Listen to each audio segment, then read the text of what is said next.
आपने खबर केने तो सभी को नमस्कार। मेरा नाम तरुण गोयल है और मैं आईपीएस ऑफिसर हूँ। अभी हमारी ट्रेनिंग पूरी हो गई है आईपीएस की, तो हमें यहाँ पर असम में पोस्टिंग की है मेरी। तो अब यहाँ पर मैं डेरगांव में तो 1 महीने हूँ, उसके बाद अभी हम लोग चले जाएंगे अपने अपने डिस्ट्रिक्ट में। मैं कोकराझार डिस्ट्रिक्ट, सुना है नाम कोकराझार? तो मैं कोकराझार डिस्ट्रिक्ट जाके ज्वाइन करूंगा। तो उससे पहले भी सोचा आप सबसे मिलने का मन था, तो मैं आया यहाँ पर। तो कैसे सभी पहले बताएं, ये सब समझते हैं? इंग्लिश कितने लोग समझते हैं? अच्छा, इसमें से 12th क्लास में कितने लोग हैं? 12th क्लास है? 11?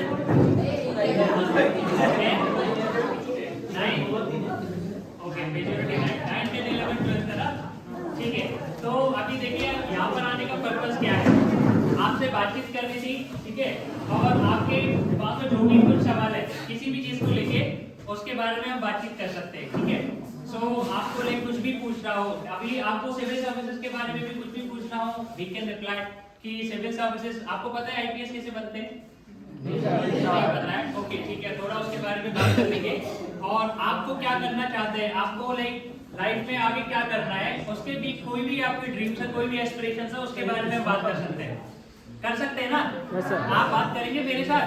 तो ये कोई फॉर्मल लेक्चर नहीं है, जितना आप जो भी पूछेंगे हम उस मैटर में बात करेंगे। आप कुछ भी पूछ सकते हैं, एनीथिंग मींस एनीथिंग, ठीक है। आप खेती से लेकर इंडस्ट्रीज, वर्ल्ड लाइफ, अपने बारे में कुछ भी बात कर सकते हैं, ठीक है। तो आप पहले मुझे कुछ क्वेश्चंस पूछिए, आप क्या जानना चाहते हैं, उसके बाद हम बातचीत शुरू करेंगे, ठीक है? ठीक है, तो हाथ खड़ा करिए, पहले किसको क्या पूछना है। आप कुछ भी पूछते रहिए, उसको नोट करते हैं, उसके बारे में बात करते हैं, ठीक है। ये फॉर्मेट ठीक रहेगा? ठीक है, और बोलो तो, ठीक है। तो आप में से किसको कुछ भी पूछना है पूछिए। आप खड़े हो सकते हैं, अपने को इंट्रोड्यूस करिए, बोलिए प्लीज। अच्छा, पहले बोलने में कभी भी झिझकना नहीं होता है, ठीक है। कल को आप बिजनेस करेंगे, एग्रीकल्चर करेंगे, कुछ भी करेंगे, बोलना इज लाइक फर्स्ट रिक्वायरमेंट। आपको पब्लिक कम्युनिकेशन आना चाहिए, ठीक है। तो पब्लिक स्पीकिंग सबसे ज्यादा इंपॉर्टेंट है। तो कम्युनिकेशन, क्योंकि आधा काम मशीन कर सकती है, लेकिन जो इंसान बोलता है वो सिर्फ इंसान कर सकता है, राइट। तो इसीलिए जो है आप खुल के बोलिए। किसी से डर तो नहीं लगता ना यहाँ पर? नहीं ना? गुड। तो असमी पीपल वैसे भी डरते नहीं है कभी किसी से, राइट? तो we have learned about home loss and all that. तो डरना तो बिल्कुल नहीं है। तो जो भी दिमाग में पूछिए, जो भी, मतलब आप कुछ भी पूछ सकते हैं, ओपन, ठीक है। तो बताओ, शुरू करते हैं। कुछ भी दिमाग में आ रहा हो, मतलब पढ़ाई से ही जरूरी नहीं है पढ़ाई से ही रिलेटेड हो, ठीक है। It can be related to your life, it can be related to people around, it can be related to community, आसपास जिससे भी रिलेटेड हो। आपको जो भी दिमाग में हो आप वो मुझे बोल सकते हैं, कोई सुझाव देने वो भी दे सकते हैं। मैं तो असम को समझने आया हूँ, ठीक है, ठीक है। तो आप बताएं मुझे, बोलिए, क्योंकि मैं आपसे भी सीखना चाहता हूँ, नहीं तो फिर ऐसा हो जाएगा सिर्फ मैं ही बोलता रहूंगा। आप बोलिए प्लीज। यस, आईपीएस कैसे बनते हैं, ठीक है। और किसको क्या जानना है, ऐसे ही पूछते रहिए, मैं सब नोट कर लूंगा, उसके बाद एक साथ बता दूंगा सब। बैठिए प्लीज। आपका नाम? प्रियम, थैंक यू प्रियम। इस पे हम बात करेंगे आईपीएस कैसे बने। और क्या क्या पूछना है, कुछ भी बोलिए, जो भी दिमाग में आ रहा है। यस, हाँ बोलिए, बस खड़े हो जाइए और शुरू करिए। हॉबी क्या है, ठीक है। और बोलो, बोलना होता है। What are the ways to become an IPS officer after class 12? After 12 IPS कैसे करते हैं? What are the ways? कैसे बनना है, क्या क्या पढ़ना है? ठीक है, पढ़ना क्या क्या पढ़ता है, कैसे कैसे करते हैं, ठीक है, उस पर बात करेंगे। बैठिए। और क्या जानना है, कुछ भी दिमाग में नहीं है, कुछ तो होगा। हाँ, एएसआई साहब बताएंगे। आप बता दीजिएगा मतलब कैसे करते हैं असम पुलिस, ठीक है। वो साहब बताएंगे आपको। और बोलो। अच्छा, लाइफ में, अच्छा एक हाइपोथेटिकल सिचुएशन समझो। आप आज अभी मान के चलिए कि आपको वर्ल्ड की पूरी पावर मिल गई, ठीक है। सपोज करो एक सिचुएशन में चले जाओ कि अभी आपके पास दुनिया की पूरी ताकत है, पैसे की कमी नहीं है, पावर की कमी नहीं, आप जो चाहते हो वो हो सकता है दुनिया में। तो ऐसी कौन सी एक चीज है जो आप करना चाहोगे? आपको अगर वो पूरी पावर आप ही मिल गई कि आप जो चाहते हो वो कर सकते हो, लाइक कोई लिमिटेशन नहीं है, तो ऐसी कौन सी चीज है जो आप करना चाहोगे? वो एक चीज मुझे बताइए। मतलब पूरी दुनिया में ऐसी कौन सी चीज आप करना चाहोगे अगर आपको वर्ल्ड की पूरी पावर है तो? यस, आप बताइए। नहीं, हाँ बताइए बताइए। हाँ आपको आईपीएस ड्रीम कब से शुरू हुई? ठीक है, उस पर भी बात कर लेंगे। डन। और अभी फिलहाल ये बताइए कि मैंने बोला कि आपके पास वर्ल्ड की पूरी पावर है, पावर की कोई कमी नहीं है, पैसे की कोई कमी नहीं है, कुछ भी सोचते हो वो हो सकता है, तो आप ऐसी कौन सी चीज है जो करना चाहोगे वर्ल्ड के लिए, अपने लिए, कुछ भी? कम से कम हर स्टूडेंट से एक चीज चाहिए मुझे। बोलो, आप बोलो। यस, सबको देख के बोलिए, ऐसा समझो कि पब्लिक गैदरिंग को एड्रेस कर रहे हो। हाँ, पब्लिक एजुकेशन आप कुछ कह रहे थे, एजुकेशन को आप डेवलप करेंगे, ठीक है। डन, बैठिए। और आप क्या करेंगे, आप बताइए। बोलो बोलो, सब लोग बताओ। हाँ, सिचुएशन समझ रहे ना? पूरी दुनिया की पूरी पावर है, तो कौन सी चीज बदलोगे? देश को क्या बदलोगे? देश में, देश तो बहुत बड़ा है, बहुत चीज है। कौन बोल रहा था, बताइए, खड़े होके बताइए। यस, देश देश बोलो। इलीगल बिजनेस को इलीगल बिजनेस और बोलो बोलो, अच्छा बोल लो, देश बोलो। अरे सुनो, जब कोई दूसरा बोल रहा है तो सुनना है। इलीगल बिजनेस और करप्शन।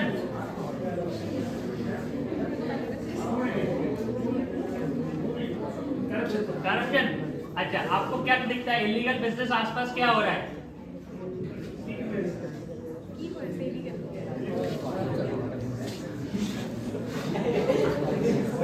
ठीक है, और सोच के बताना, वो भी पॉइंट नोट कर लिया। इलीगल को खत्म करना है, अच्छी बात है। और गर्ल्स को बोलो भाई, क्या करोगे?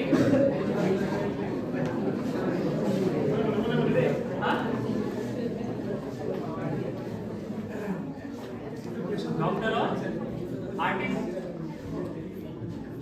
सिंगिंग, इसको क्या करोगे? इसको बढ़ावा दोगे, ओके, ठीक है। और क्या करोगे? अरे ये सोचो, बहुत बड़ी पावर है, वर्ल्ड की पूरी पावर दी जा चुकी है, तो बड़ा सोचो, ठीक है।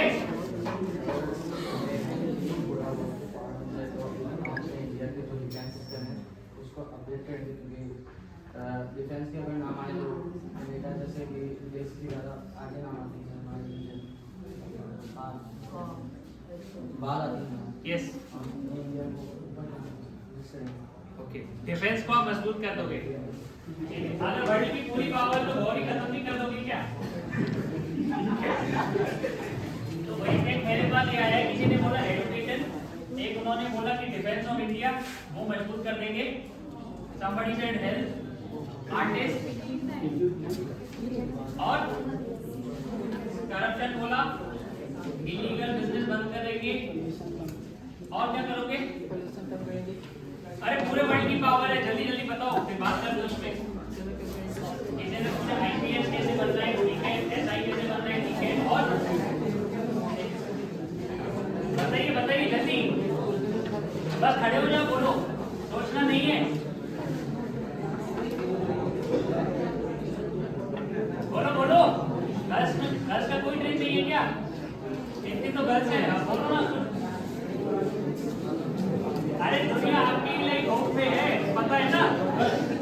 अच्छा ठीक है, चलो बात शुरू करते हैं। बीच में देखो, जिसको जो भी चीज पूछनी हो बस उठ के खड़ा हो जाना, यहाँ पर मुझे रोक देना, ठीक है? तो पहले इस पे बात करते हैं, पहले आईपीएस पे चलो बात कर लेते हैं थोड़ा देर। तो होता क्या है कि जैसे सरकार है, आपको पता है जैसे कोई भी कंट्री चलेगी, जैसे मान लीजिए यहाँ से दिख रहा है सबको, तो जैसे मान लीजिए कि ये अपना कंट्री बनाते हैं,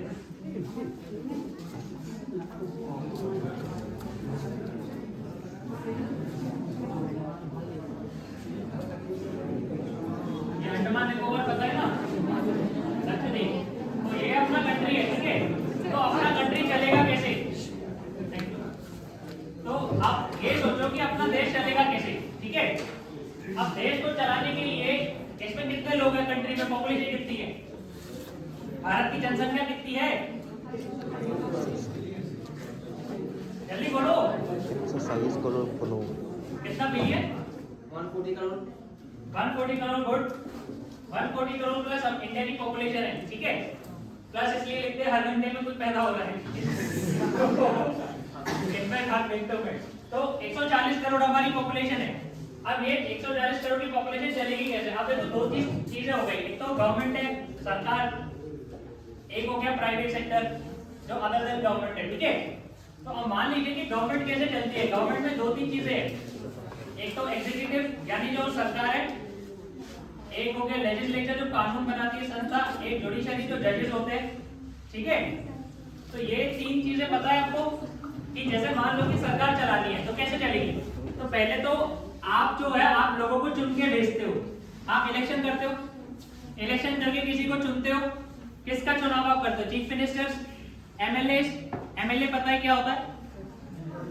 कोई मुझे एमएलए और मिनिस्टर में डिफरेंस बताओ। मिनिस्टर कौन होता है?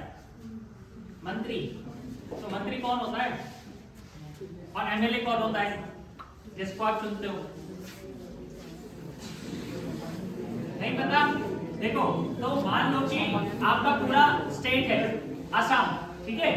तो हर राज्य की अपना कानून बनाना है। हर राज्य को कानून किस चीज के लिए बनाया जाएगा? जो आपने मैंडेट दिया। जैसे मान लीजिए पब्लिक ये चाहती है कि for example let's say T workers के लिए, जो टी गार्डन में वर्कर्स काम कर रहे हैं, उनके लिए कुछ काम होना चाहिए। सपोज जैसे मान लीजिए कि उनको मेन पेंशन सिस्टम से जोड़ दिया, उनकी salary let's suppose minimum wage बढ़ा दिया। मिनिमम वेज होता है पता है कि इससे कम रुपए आप नहीं दे सकते। तो सपोज कि आपको उसको बढ़ाना है, तो ये सब कौन डिसाइड करता है? सरकार कानून लाएगी, कानून बनाएगी सरकार, ठीक है। तो कानून कौन बनाएगा? जिसको आप लोग चुन के भेजोगे, उसके लिए होता है चुनाव, कानून बनाने के लिए, ठीक है। आ रही है बात समझ में? तो मान लो कि पूरे असम को, आपका असम कहाँ है नक्शे में पता है क्या? ठीक है। तो ये जो असम है, ऊपर अरुणाचल, नागालैंड, मिजोरम, त्रिपुरा, मणिपुर, ठीक है। तो अब असम है, तो असम को एरिया को डिवाइड किया जाएगा। जैसे मान लो कि एक सपोज में बॉक्स ले लूं, असम है, तो उसको छोटे छोटे एरिया में डिवाइड किया जाएगा। हर एरिया से एक पर्सन चुना जाएगा, ठीक है। उसको मैं बोलूंगा MLA, member of legislative assembly, विधायक, ठीक है। समझ आ रही है इतनी बात? तो वो लोग, आप चुनाव लड़ोगे, आप वोट दोगे, वो लोग बैठ के एक ऐसी हॉल में बैठ जाएंगे, उसको आप बोलोगे लेजिस्लेचर। लेजिस्लेचर मतलब ऐसी संस्था जो कानून बनाने के लिए बैठती है, ठीक है। जितने भी लोगों को आप चुनते हो वो उसके मेंबर्स होते हैं, ठीक है। समझ आ रही है बात? तो मान लीजिए सपोज असम में कितनी सीट्स है, वो मैंने भी नहीं देखा है, 120, ठीक है। तो सपोज 126 आप कह रहे हो, तो इतनी सीट्स है, तो इतने एमएलए जाके बैठ जाएंगे, ठीक है। आपको सपोज करो कि लेजिस्लेटिव असेंबली है, विधायक है, जहाँ पे पूरा कानून बनाने का काम होगा। तो जितने भी लोगों को आपने चुना है वो यहाँ जाके बैठ जाएंगे, वो सब लोग कौन हो गए? एमएलए। अब ये वो बॉडी हो गई जो कानून बनाएगी, ठीक है। अब इंडिया में जो सिस्टम है उसके अकॉर्डिंग इन्हीं में से कई लोगों को मंत्री बनाया जाएगा। अब इसी में से एक पर्सन सीएम बनेगा, चीफ मिनिस्टर, और बाकी लोग बनेंगे मिनिस्टर्स, जिसको सीएम चाहता है, उनको गवर्नर अपॉइंट करता है। तो अब होता कैसे है कि सपोज आपके सारे एमएलए आ गए, राइट। अब जैसे मान लीजिए कि ऐसी हॉल में सपोज ये हमारी लेजिस्लेटिव असेंबली है, 126 लोग हैं चुनकर बैठे जनता से, ठीक है। अब उसमें दो तीन पार्टियां हो सकती है, बीजेपी हो सकती है, कांग्रेस हो सकती है, लोकल पार्टीज हो सकती है, बहुत सारी पार्टीज हो सकती है। तो सीएम वो पर्सन बनेगा जो कम से कम 50%, मिनिमम 50% आपका सहमति प्रदान हो जाए। अगर आप मान लीजिए कि 120 लोग हैं, तो 61 लोग अगर बोल दे कि सपोज मेरे लिए बोल दिया कि यस हम इस पर्सन में ट्रस्ट करते हैं, तो I will become the chief minister. और जिस भी दिन आप में से मान लीजिए लोग चले गए, तो मेरी चीफ मिनिस्टरशिप में नहीं रहूंगा। तो हमारे जो सीएम होते हैं वो इस तरीके से जो चुने हुए लोग हैं उसी में से बनते हैं। समझ आ रही है बात? सीएम कैसे बनते? इतनी बात समझ आई क्या? इसमें कोई कंफ्यूजन है? तो आपको अगर मेजोरिटी सपोर्ट है तो आप चीफ मिनिस्टर बन जाओगे। फिर अगर आप जब चीफ मिनिस्टर बन जाओगे तब आप डिसाइड करते हो कि कौन मिनिस्टर होगा इन लोगों में से जो लोग चुन के भेजे गए। तो जितने भी लोग को मिनिस्टर बनाना है, सीएम उनके नाम की लिस्ट भेज देंगे गवर्नर को। गवर्नर कौन होता है पता है? राज्यपाल। हर राज्य में एक राज्यपाल नियुक्त किया जाता है। वो हम कौन करता है? राष्ट्रपति करते हैं। उनका चुनाव नहीं होता, उसमें जनता चुनाव नहीं करती है, ठीक है।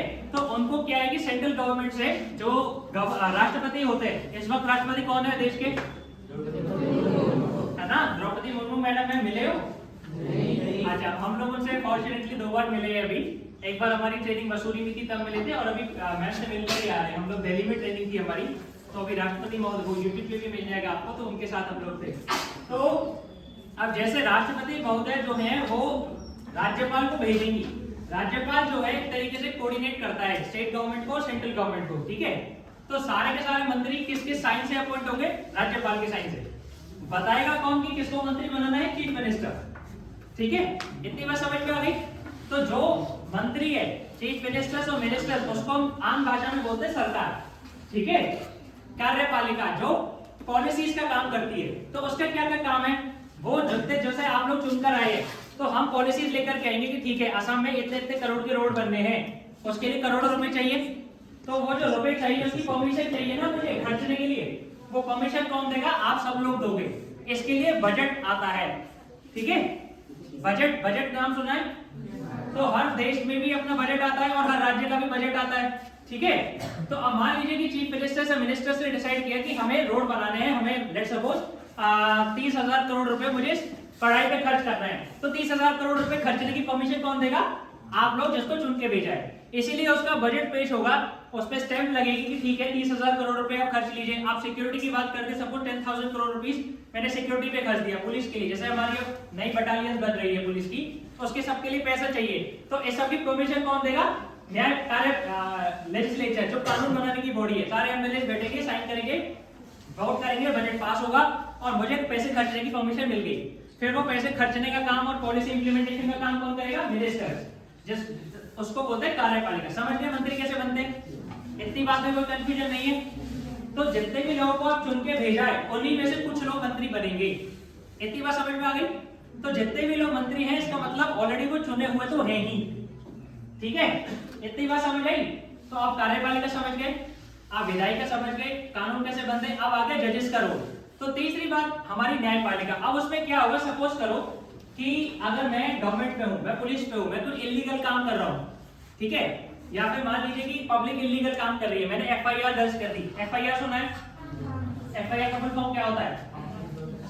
Wonderful, first information report. मतलब जो पहली सूचना आपके पास पहुंची, आपने वो रिकॉर्ड की, फर्स्ट इंफॉर्मेशन, पहली इंफॉर्मेशन जो आई है वो रिकॉर्ड की, उसकी रिपोर्ट, फर्स्ट इंफॉर्मेशन रिपोर्ट, ठीक है। तो अब जो भी क्राइम हो रहा है उसको कौन देखेगा? जजेस देखेंगे। उसमें पुलिस फैसला नहीं सुनाती, हम बस एक रिपोर्ट बनाते हैं कि हमारी तरफ से ये हुआ है। जजेस के पास जाएगा, जजेस दोनों पार्टी को सुनेगा। पुलिस एक पार्टी होगी, सामने वाली पार्टी वकील लाएगी, तो उसमें फिर हम नहीं जाते हैं, मेरी साइड से एक वकील जाएगा, सामने वाली पार्टी का वकील जाएगा, जज सुनेगा। तो वो काम है जजेस का। तीनों का काम समझ आया? आगे समझ? अब फिर हम लोग कहां से आ गए ये देखो। तो गवर्नमेंट का आपको पूरा स्ट्रक्चर समझ आया कि मान लीजिए असम में सरकार हो गई, असम सरकार जो मंत्री लोग हैं, कानून बनाने के लिए आपने चुन के भेजा था 126 आप कह रहे थे एमएलए, वो लोग हो गए। और जजेस 2 लेवल पे आपको मिलेंगे। एक तो डिस्ट्रिक्ट लेवल पे होंगे जजेस जो जेल में बैठे होंगे, एक हाई कोर्ट है। हाई कोर्ट कहाँ है? असम का गुवाहाटी हाई कोर्ट। तो वो हाई कोर्ट हमारे राज्य का सबसे बड़ा कोर्ट है, ठीक है। तो अब ये तीनों चीजें हो गई। तो फिर अफसर लोग कौन होते हैं? जैसे हम लोग हैं आईपीएस आईएएस है, जो स्टेट का ऑफिसर्स है, वो लोग कौन होते हैं? वो कहां से आ गए? अब सपोज करो कि मिनिस्टर्स है। अब जैसे स्टेट में जो मंत्री लोग बन गए, मंत्री अलग अलग चीज के होंगे। जैसे शिक्षा मंत्री है, स्वास्थ्य मंत्री है, जैसे हेल्थ मिनिस्टर, ठीक है, होम मिनिस्टर, यानी कि जो पूरी की पूरी सिक्योरिटी देखेंगे स्टेट की, सब बोले 3 मिनिस्टर्स हैं। अब ये तो एक पर्सन है ना, या 2 पर्सन है जो मिनिस्टर्स है, वो पूरे काम कैसे चलाएंगे? तो उनको कुछ लोगों की जरूरत पड़ेगी जो परमानेंटली वहां पर होंगे और काम करेंगे। और इसके लिए जरूरत पड़ती है हम लोगों को ऑफिसर्स की। इसी को आप अंग्रेजी में बोलते हो ब्यूरोक्रेसी, ठीक है। तो जो पूरा का पूरा तंत्र है, तो ये लोग चुनाव करके आ गए मंत्री। हम लोग चुनाव, हमें चुनाव नहीं होता, हमारे लिए पेपर होता है, ठीक है। तो हम लोग परमानेंटली यहाँ पर रहेंगे और चलाएंगे। तो जैसे होम डिपार्टमेंट हो गया, जो पूरी सिक्योरिटी देखता है, उसके अंडर में पुलिस आएगी। तो पुलिस के अलग अलग लेवल्स होंगे, ठीक है। जैसे पुलिस कैसे होती है देखो, अब जैसे मान लीजिए कि ये स्टेट है, ठीक है, तो यहाँ पर कांस्टेबल्स होंगे। कांस्टेबल्स हमारे सबसे इंपॉर्टेंट है। 90% तक जो हमारी पुलिस है वो कांस्टेबल्स रैंक होती है, ठीक है। जो पहला स्टेज है, सारा के सारा जो ग्राउंड लेवल पर का काम है वो उनका होता है, that is why constable is very important, ठीक है। तो कांस्टेबल हो गए, उनका प्रमोशन हो गया, हेड कांस्टेबल बन जाएंगे। फिर एक रिक्रूटमेंट डायरेक्ट होती है एएसआई, असिस्टेंट सब इंस्पेक्टर। यहाँ पे भी स्टेट गवर्नमेंट डायरेक्ट पेपर लेती है, ठीक है, जिनके 1 स्टार होता है। एंड देन सब इंस्पेक्टर वो प्रमोट हो जाते हैं। देन यू हैव इंस्पेक्टर, उसके बाद सर्कल इंस्पेक्टर एंड टीएसपी, इनका भी डायरेक्ट पेपर होता है। ये जो असम पुलिस सर्विस होती है एपीएस, वो डायरेक्टली यहाँ पर ज्वाइन करते हैं, ठीक है। उसके बाद हम लोग शुरू करते हैं आईपीएस, यहाँ से assistant superintendent of police, SPs, DIG, IGs, ADG and DGP.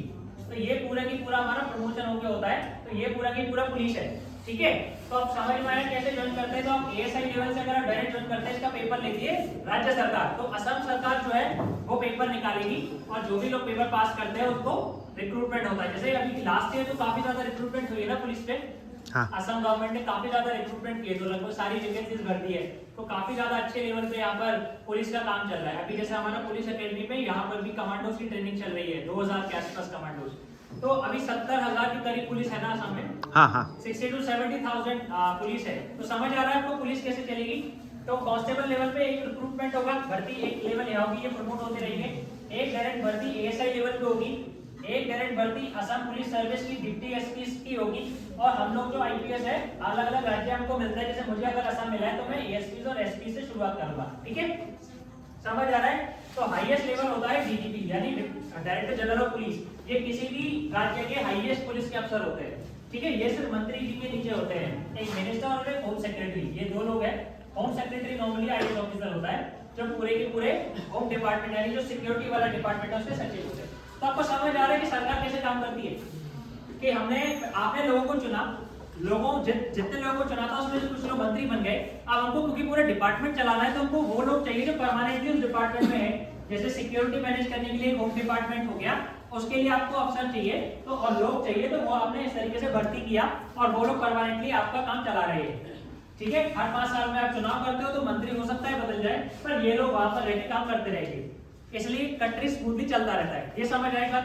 तो ये हो गया गवर्नमेंट लेवल। तो इसमें आप देखो आप कहीं पर भी ज्वाइन कर सकते हो, ये एक लेवल हो गया सरकार कैसे चलती है। तो आप कल को चुनाव लड़के एमएलए बन सकते हो, आप मिनिस्टर्स बन सकते हो, आप ऑफिसर्स की तरह ज्वाइन करना है तो आप वो कर सकते हो, या फिर आप जजेस बन सकते हो। ये बात समझ आई। जजेस बनने के लिए आपको पहले लॉयर बनना पड़ेगा, तो आपको एलएलबी करनी पड़ेगी। तो दिस इज हाउ गवर्नमेंट में आने का तरीका। तो government doesn't only mean IAS IPS. मेरा ये सब बताने का पर्पस ये था। गवर्नमेंट मींस आप एमएलए बन सकते हो, और फिर नीचे लेवल में भी चुनाव होते हैं। जैसे पंचायत इलेक्शंस होंगे, वो बहुत इंपॉर्टेंट है। वार्ड इलेक्शंस होंगे जो आपके शहरों में होते हैं, ठीक है। तो ये सारे जो फॉर एग्जांपल मेयर आपने सुना होगा, शहरों में मेयर्स होते हैं, ठीक है। तो ये सारे चुनाव भी होते हैं। समझ आ गई बात, ठीक है। इसमें किसी को कुछ कंफ्यूजन है, ठीक है। तो अब समझिए कि एक तो ये तरीका होगा कि आप सरकार में रहकर सेवाएं दें। दूसरा तरीका क्या है, दूसरा ये कि आप अपना प्राइवेट कुछ काम करें, ठीक है। उसकी आजकल स्कोप बहुत ज्यादा है कि जैसे आपको बिजनेस करना है। असम में किस किस चीज का बिजनेस हो सकता है आसपास जो आपको लगता है करना चाहिए। टी, ठीक है। और चाय के बिजनेस को कैसे इंप्रूव कर सकते हैं यहाँ पर, किसी के पास आइडिया से बताओ।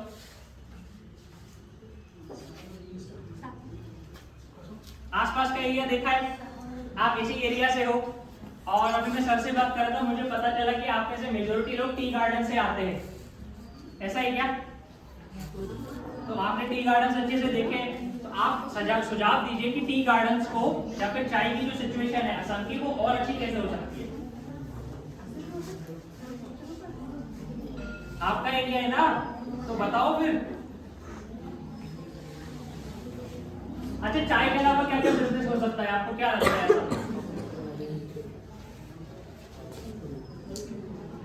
किसी ने बिजनेस करने का नहीं सोचा क्या?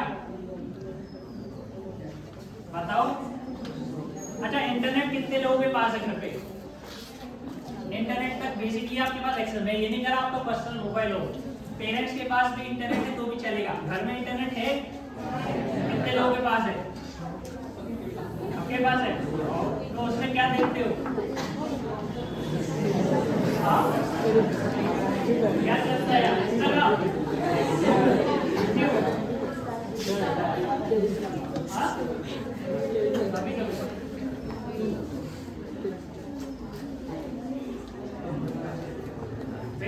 अच्छा, वो कह रहे हैं कि which one is more powerful than the district MLA और an IPS officer? ऐसा कुछ नहीं होता है, दोनों का काम अलग है। जैसे मान लीजिए MLA क्योंकि वो चुने हुए हैं, जनता के है, तो ऑब्वियसली देयर हायर, क्योंकि उनमें लोगों का विश्वास है। तो मान लीजिए कि एक एरिया से MLA चुन करके आते हैं, तो वो लाखों लोगों को प्रतिनिधित्व दे रहे हैं, तो हमारे लिए जो MLA कहते हैं वो बहुत इंपॉर्टेंट होता है।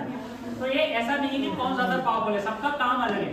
उनका काम ये है कि कानून बनाने में मदद करना है। तो जैसे ही कोई भी असम में कानून आएगा तो वो उस पर बोलेंगे, उनके एरिया में कोई काम अच्छा नहीं हो रहा है तो वो एसपी को फोन करके बताएंगे कि ये काम आप करिए, वो काम उनका है। मेरा काम ये है कि डिस्ट्रिक्ट में हमें पूरी सिक्योरिटी देनी है, उस काम के लिए जो डिस्ट्रिक्ट का पुलिस चीफ है एसपी, वो पूरी तरीके से स्वतंत्र होता है, ठीक है। तो उसमें कोई भी कुछ भी दबाव नहीं बना सकता। तो जो कानून में है वो हमें करना है, कानून बना के वो दे रहे हैं, समझ गए। तो कानून बना के मुझे एमएलए दे रहे हैं, लेकिन एक बार कानून बन गया तो वो इम्प्लीमेंट नहीं कर रहा, ठीक है। तो उस एरिया में वो एरिया आपका है, तो दोनों का एरिया अलग अलग होता है, ठीक है। तो इसलिए लेकिन ऐसा नहीं होता कि कौन ज्यादा पावरफुल है। अपने एरिया में वो सुप्रीम है और आपके एरिया में आप पूरी तरीके से अच्छे से काम करने के लिए आजाद हो। हाँ, आप गलत काम करोगे तो पूरा अधिकार है कि वो आएंगे और कहेंगे कि आप ठीक से काम नहीं कर रहे हो, ठीक है। तो दैट्स हाउ इट वर्क्स।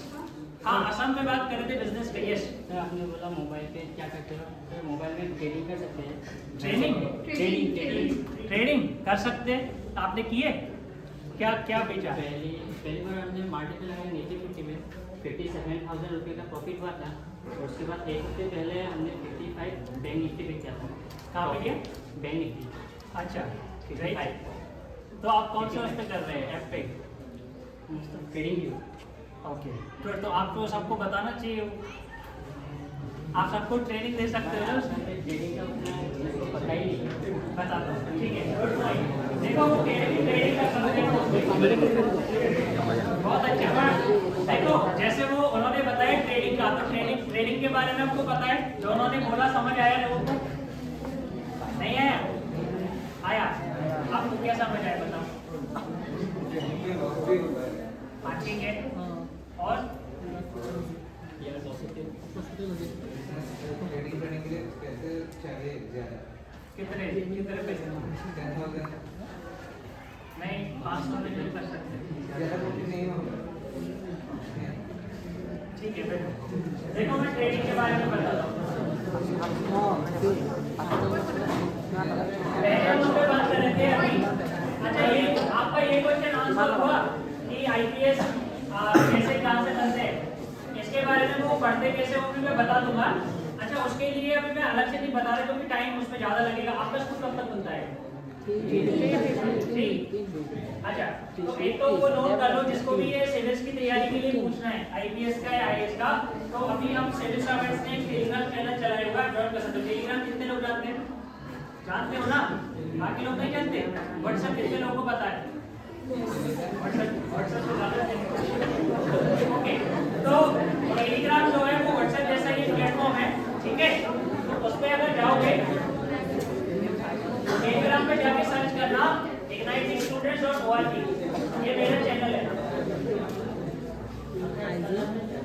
इसका नाम मैंने अभी नहीं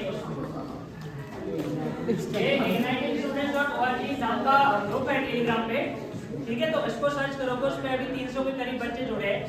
और ये वाला सर्च करोगे यूपीएससी इंफिनिटी बाय ignitingstudents.org, इस पे भी 540 बच्चे जुड़े हैं। इस पे क्या है कि जो भी लोग को जो भी दिक्कत आ रही है प्रिपरेशन में, हम आईएएस आईपीएस हम लोग जुड़े हुए हैं, तो हम उनकी प्रॉब्लम सॉल्व कर रहे हैं, ठीक है। तो जिसको भी प्रिपरेशन करनी है आप मुझसे डायरेक्ट सवाल उस वाले चैनल पे पूछ सकते हो, ignitingstudents.org और UPSC infinity by igniting students, ठीक है। तो ये आप नोट करके टेलीग्राम पे पहुंच जाना, then you can talk to me. वहां पर हम आईपीएस और आईएएस का एग्जाम कैसे करते हैं तो वो हम उस पर बातचीत कर लेंगे, ठीक है। क्योंकि वो लंबा प्रोसेस है, हमें उसकी स्ट्रेटजी बताऊंगा तो 2 घंटे लगेंगे। तो जिसको भी तैयारी करनी है उसकी, उसमें सब लोग जुड़ सकते हैं, वो सिर्फ आईएएस आईपीएस के लिए नहीं है। उसमें हम जो अच्छा कंटेंट है हिस्ट्री का या पोल साइंस का वो सब शेयर कर रहे हैं, जो यूट्यूब पे अच्छा है, ठीक है, जो आप फ्री में पढ़ सकते हो, जिसके लिए आपको कोचिंग के लिए पैसे नहीं देने। क्योंकि जैसे लास्ट ईयर मैंने भी तैयारी की, मैंने कोई कोचिंग नहीं ली। आपकी आज तक 70-80% प्रिपरेशन किसी भी एग्जाम की यूट्यूब से हो जाती है। ठीक है, तो आपको रिसर्च करना आना चाहिए कि किस टॉपिक को कहाँ जाके मैं रिसर्च करूँ, तो वो आता है तो आप कर सकते हो। ठीक है, तो पहले ट्रेडिंग के बारे में भी और बात करेंगे। और चैट जीपीटी कितने लोगों ने सुना है? चैट जीपीटी सुना है? एआई कितने लोगों ने सुना है? ऐसा शब्द सुना है एआई? उन्होंने सुना है, वो ट्रेडिंग करते तो पता होगा। एआई, आईओटी, 3D प्रिंटिंग नहीं पता है? Okay. Big data, blockchain, crypto currency, सुना हो? क्रिप्टो करेंसी भी नहीं सुना है। अखबार पढ़ते हो? कितने लोग अखबार पढ़ते हैं? नहीं पढ़ते? देखो ये एक चीज है जो आप शुरू करो, लाइक ये हम लोगों ने भी मिस्टेक की। मैं भी गांव से आता हूँ तो पता नहीं था। न्यूज़पेपर रीड करना बहुत ज्यादा इंपॉर्टेंट है।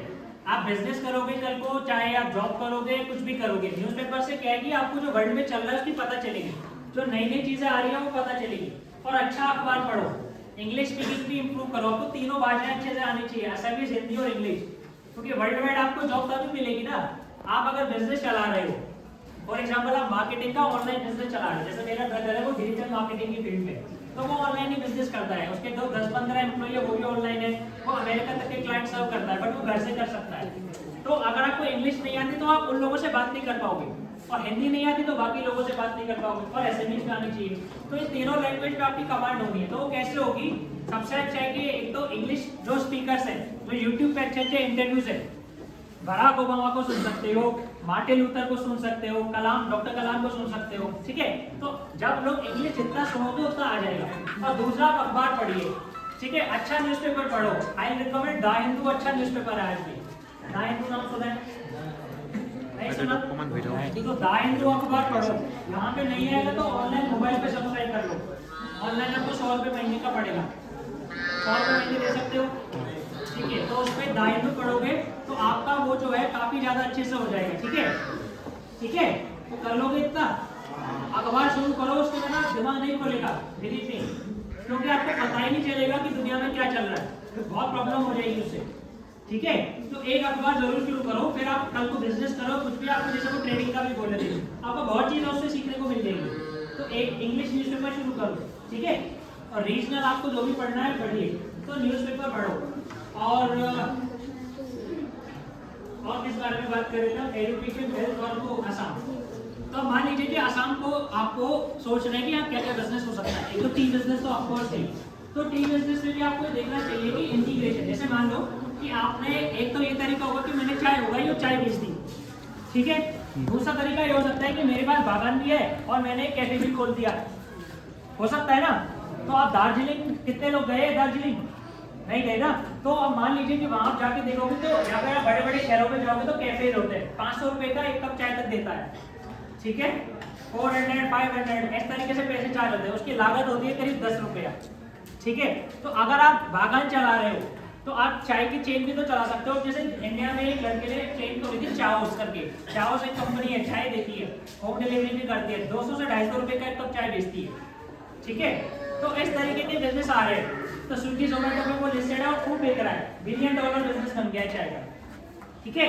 तो आप ये सोचिए कि आप जो भी चीज उगा रहे हो, वो जो अल्टीमेट कस्टमर है जहां तक वो पहुंचने, तो वहां आप कैसे पहुंचाओगे? आपका ही खेत भी होगा, आप उगा भी रहे हो, ठीक है, और आप लोगों तक पहुंचा भी रहे हो, तो प्रॉफिट बनने का रहा उसमें डबल ट्रिपल, ठीक है। तो उस तरह का बिजनेस कर सकते हो। दूसरा आप ये सोचो कि असम में एनिमल हस्बेंड्री का बहुत स्कोप है, मिल्क प्रोडक्शन, ठीक है, या फिर चिकन्स हो गए, तो उसका बहुत स्कोप है।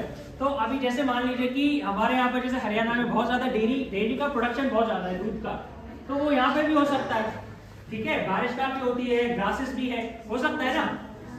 सिमिलरली मान लीजिए आप चावल उगाते हो, चावल के बाद जो बचता है डंडी, क्या बोलते हैं उसको, हम लोग पराली बोलते हैं, धान का क्या बचता है?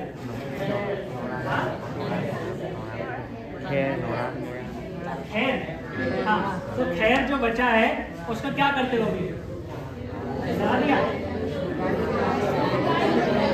ठीक है, गाय को खिला दिया, पर इतना तो गाय खाएगी नहीं। बता देते हो।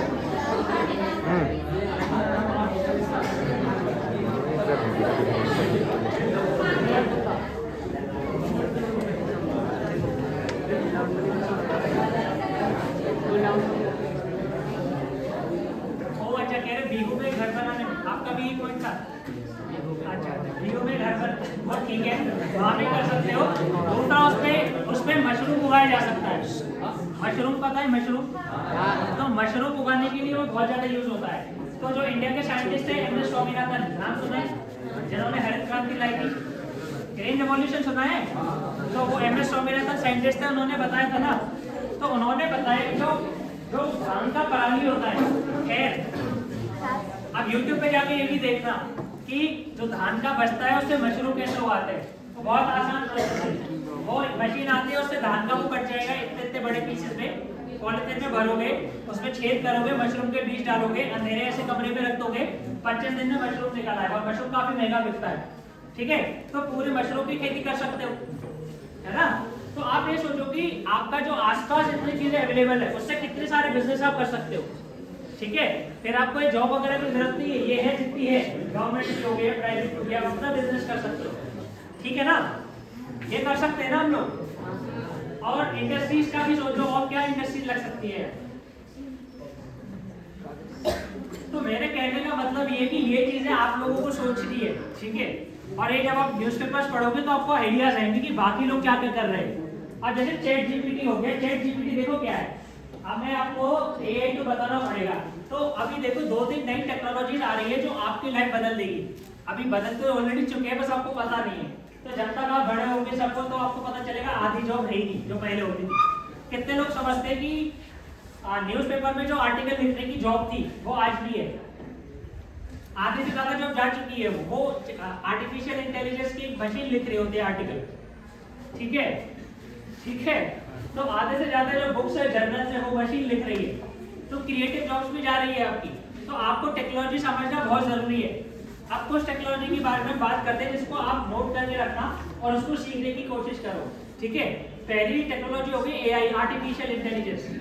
तो एआई क्या चीज है, जैसे मान लीजिए कि इंसानों के पास सोचने समझने की शक्ति होती है, राइट। आप डिसीजन ले सकते हो, आप कुछ भी चीज पढ़ते हो, समझते हो और डिसीजन लेते हो। तो ये इंसान की बुद्धि हो गई ना, इंटेलिजेंस।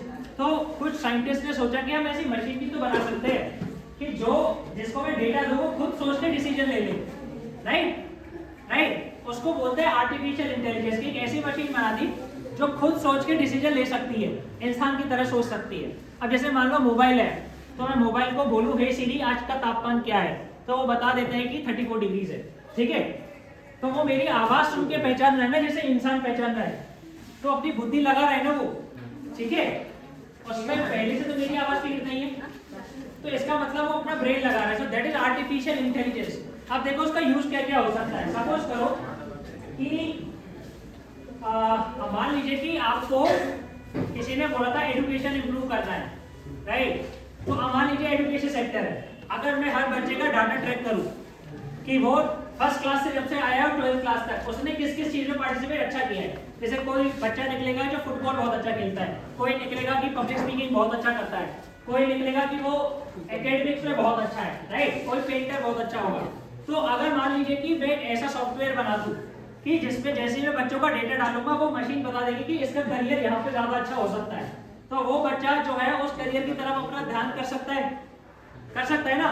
तो ये काम मशीन कर सकती है। आर्टिफिशियल इंटेलिजेंस का अगर आप एक सॉफ्टवेयर बना दो तो वो बता देगा आपको कि ये बच्चा की हाई प्रेडिक्टेबिलिटी है कि ये वाला काम अच्छा कर लेगा, ठीक है, समझ लो। तो सिमिलरली एजुकेशन, हेल्थ सेक्टर में देखो, अभी हेल्थ सेक्टर में बड़ी प्रॉब्लम ये है इंश्योरेंस की।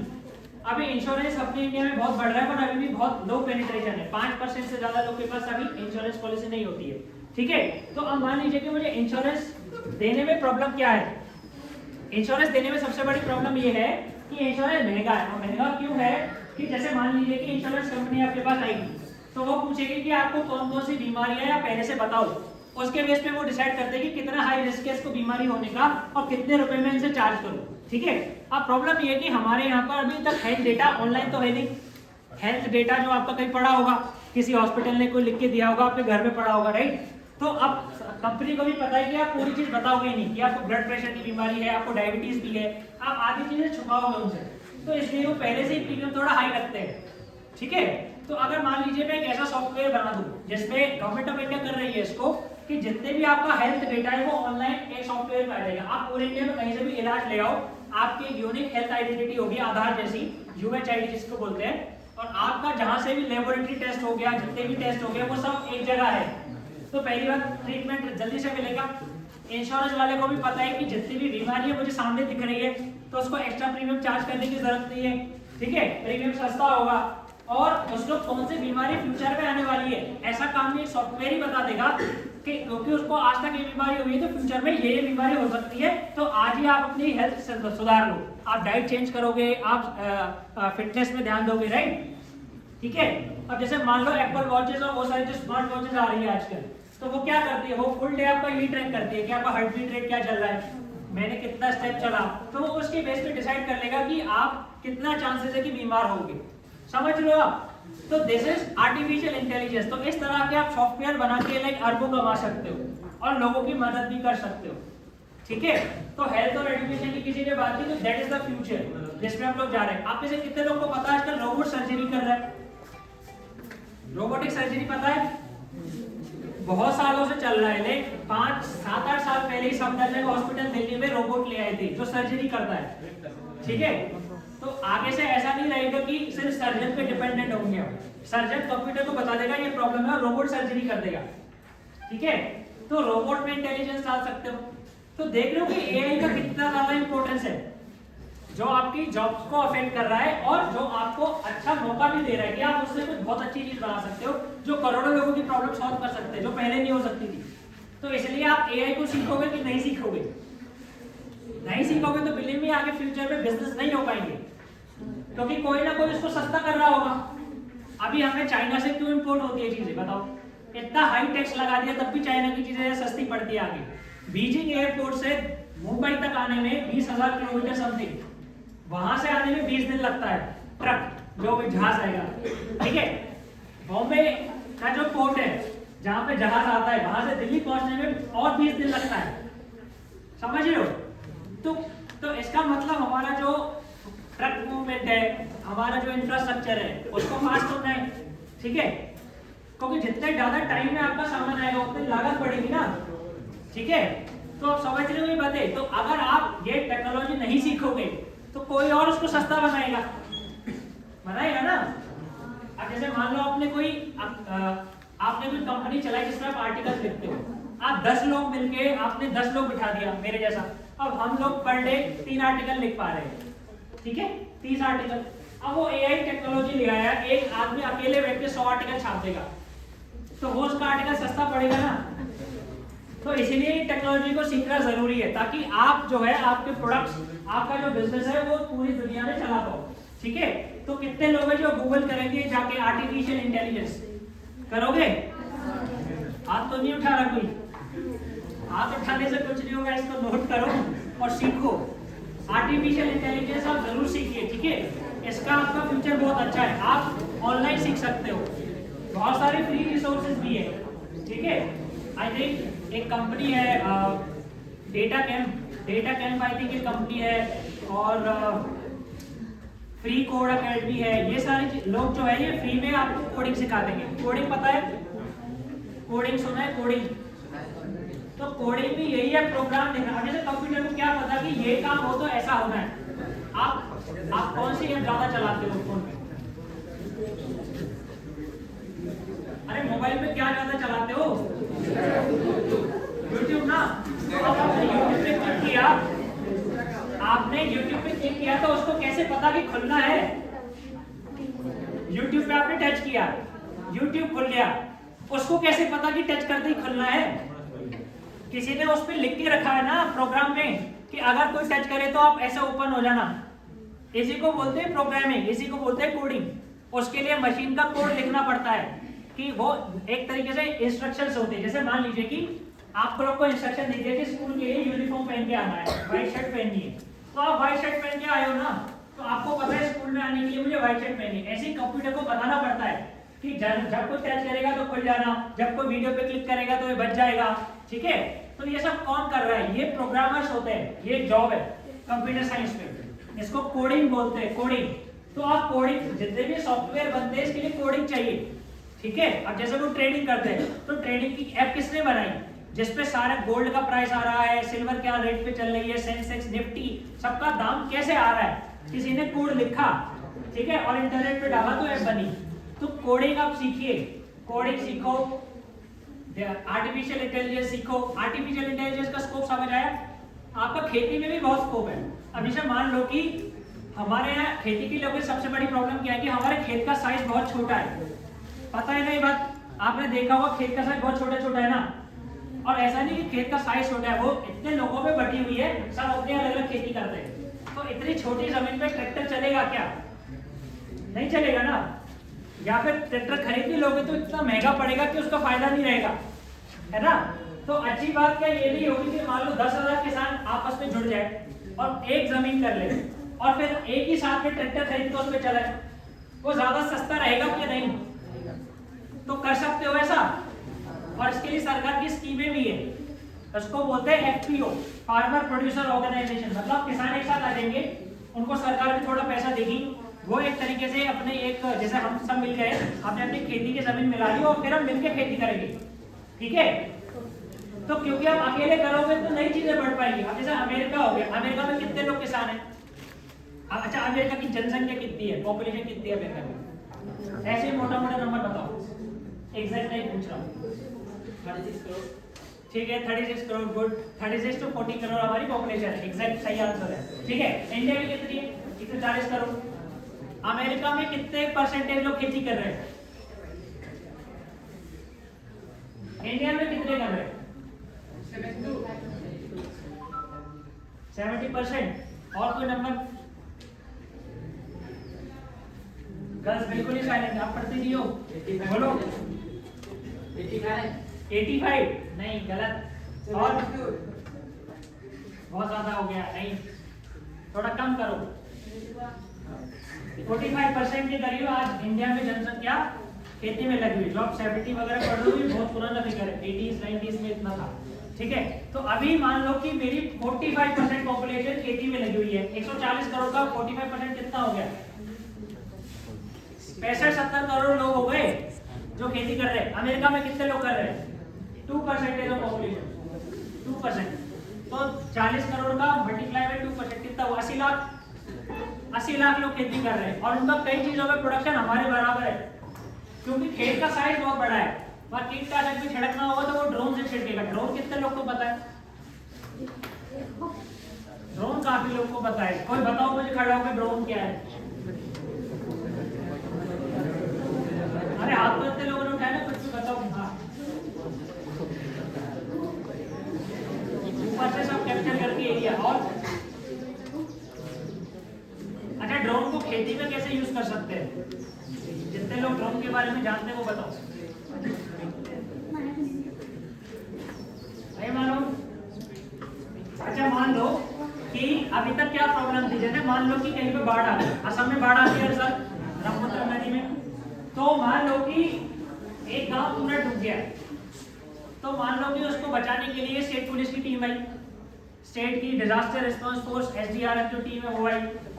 जो बहुत बड़ी आपदा हो जाती है उसमें एनडीआरएफ आता है, नेशनल डिजास्टर रिस्पांस फोर्स, जो सिर्फ आपदा से निपटने के लिए बनी है, ठीक है। वो लोग आ गए। अब उसको कैसे पता कि किसी झोपड़ी में इंसान अभी भी फंसा हुआ है? ड्रोन से पता करो। अभी तक क्या था कि मैं वहां मेरा इंसान भेजूंगा, वो चिल्ला चिल्ला के पूछेगा, अनाउंसमेंट करेगा या वहां जाके देखेगा कि कौन लोग फंसा हुआ है, ठीक है। उसमें मेरे लोग भी मरने का चांस है ना, और ये भी हाई चांस है कि मैं बहुत सारे लोग को नहीं ढूंढ पाऊंगा। तो हम मान लो कि अगर मेरे पास एक ऐसा इंस्ट्रूमेंट हो जिसको मैं उड़ा दूं उसके ऊपर से, ठीक है, बस उड़ता रहेगा, मैं 2 किलोमीटर दूर बैठूंगा, पूरे एरिया में एक ऐसा छोटा सा जहाज टाइप जाएगा, वो कैमरा लगा होगा और पूरे ऊपर से ये घर के कोने से निकल के दिखाएगा कि कौन का फंसा है। तो मैं आराम से पता लगा सकता हूँ ना। और तो और मान लो इस घर में कोई फंस गया और वो मुझे पता है कि उसको निकालने के लिए मुझे कम से कम 70 घंटे का टाइम चले लगेगा। वो मर जाएगा तब तक, उसको ना खाना मिल रहा है ना पानी मिल रहा है, क्योंकि बाहर का पानी तो पी नहीं सकते। तो उसको मैं ड्रोन से उसके यहाँ खाना दे सकता हूँ कि नहीं दे सकता हूँ? ड्रोन आएगा और उसके घर पे खाना गिरा के चला जाएगा, हो सकता है ना। तो इसलिए ड्रोन बहुत इंपॉर्टेंट हो जाता है आज की टाइम में। तो हमारे पास जो ड्रोन्स है वो बहुत जगह यूज होते हैं, इसका खेती में भी यूज कर सकते हैं, कई कंट्रीज ने शुरू किया है। कैसे? उसके लिए पहला तो आप अपनी खेती की जमीन जोड़ो, ठीक है, करोगे ना, अपने घर पे जाके बताना ये बात, ये खाली भाषण की तरह सुनने के लिए नहीं है, ठीक है। और मैं ये क्लास स्टूडेंट्स को भी इसलिए बता रहा हूँ कि यू आर द फ्यूचर, आपको करना है, ठीक है, करोगे? तो मान लो आपने खेत जोड़ लिया, ठीक है, तो आपने एक बार खेत जोड़ लिया, आपने ड्रोन खरीदा, अकेले ड्रोन खरीदोगे बहुत महंगा पड़ेगा, आपने 10,000 किसान जुड़ गए, पॉसिबल, ठीक है। तो अब मान लीजिए कि आपने 5-6 लाख का बढ़िया क्वालिटी का ड्रोन खरीदा, बहुत अच्छा आ जाएगा, 6-7 लाख में, 8-10 लाख में बढ़िया ड्रोन आता है। तो अब मान लीजिए वो जाएगा पूरे खेत को कुछ ही घंटे में वो पूरे खेत को स्टडी कर लेगा, उसके ऊपर उड़ेगा, उसके अंदर सारी इमेज आ जाएगी, वो कंप्यूटर से जुड़ा होता है, खेत के अंदर जितनी भी फोटोज है वो दे देगा और ये बता देगा। अगर उसका फिर AI आ गया, एक सॉफ्टवेयर उससे जुड़ा होगा जो ये बताएगा कि खेत के इस वाले एरिया में कीटनाशक ज्यादा लगाओ, यहाँ पर कीड़े ज्यादा होगा, यहाँ पर पानी ज्यादा है, यहाँ पर पानी कम है। अभी जैसे क्या होगा कि अगर मुझे पता है कि खेत पे पानी डालना है तो मैं क्या करूंगा, पूरा खेत पानी से भर दूंगा धान के लिए, ऐसा ही करते हो, उससे पानी बर्बाद होगा ना, और हो सकता है कि कहीं पर बहुत ज्यादा पानी ऑलरेडी हो, जरूरत नहीं है, ठीक है। आपको पता है 1 किलो चावल उगाने में इंडिया में कितना पानी लगता है एस्टिमेटेड? 1 किलो चावल का पैकेट अगर मैं बाजार से खरीद रहा हूँ, उसको बनाने में कितना पानी लगा होगा, कितना litre? 1 litre, 1 kg rice, 5000 litre, 4 से 5,000 लीटर पानी लगता है हमारे यहाँ 1 किलो चावल के लिए। दिस हाई वाटर इनटेक उसमें चला जाता है चावल में। तो गवर्नमेंट ऑफ इंडिया उसको कम करने में लगी हुई है, इसके लिए हमें एग्रीकल्चर साइंटिस्ट चाहिए, ठीक है। तो एग्रीकल्चर साइंटिस्ट क्या करते हैं, वो ऐसी फसलें बनाते हैं जिसमें पानी कम लगे, उसके लिए साइंस पढ़नी पड़ेगी आपको, जेनेटिक मॉडिफिकेशन। आपने डीएनए सुना है? डीएनए सुना है ना लोगों ने?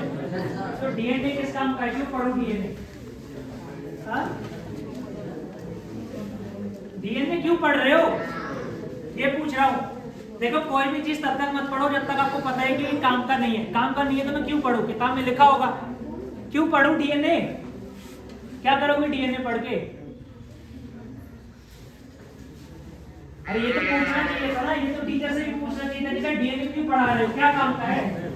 खाली पढ़ लिया तुमने, पेपर पास कर लिया, 90% नंबर ले लिए, तो क्या फायदा है? कोई फायदा है क्या? तो क्यों पढ़ रहे हो?